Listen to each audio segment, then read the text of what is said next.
নমস্কার বন্ধুরা, আশা করি তোমরা সবাই ভালো আছো। আমিও ভালো আছি। আজকে আমি তোমাদের ডিম তড়কা করে দেখাবো। দেখো, এখানে আছে আদা কুচি, আর এখানে রয়েছে পেঁয়াজ, এখানে রয়েছে কাঁচা লঙ্কা, আর আমি 3টে ডিম নিয়ে নিয়েছি।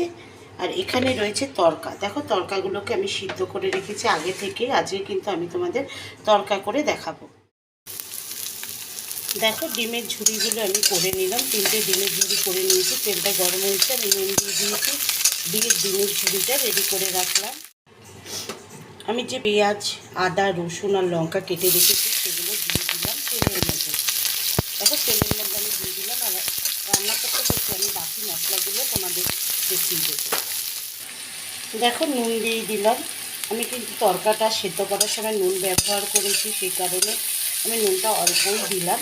এবার দিয়ে দিচ্ছি চিনি, হলুদ আর লঙ্কার গুঁড়ো। দিয়ে দিলাম চিনি, হলুদ, লঙ্কার গুঁড়ো। অল্প পরিমাণ জল দিয়ে দিলাম, মশলাগুলো যাতে পুড়ে না যায়। ভালোভাবে আমি মিশিয়ে নিচ্ছি। এবার দিয়ে দিচ্ছি পেঁয়াজ রসুন পেস্ট। পেঁয়াজ রসুন পেস্ট দিয়ে দিলাম, দিয়ে ভালোভাবে আমি মিশিয়ে নিচ্ছি। দেখো, মশলার থেকে তেল উঠে গেছে, দেখেছো? তেল ছেড়ে দিয়েছে।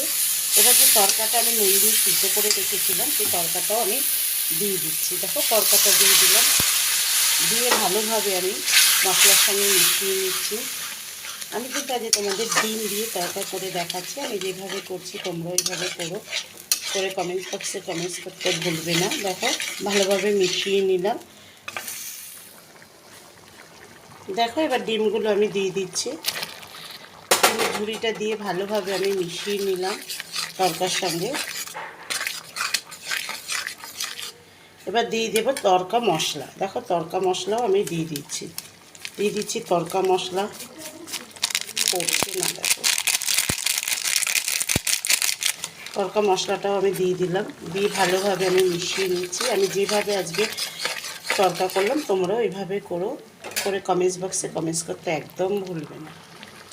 দেখো, তড়কাটা কিন্তু হয়ে গেছে, দেখেছো?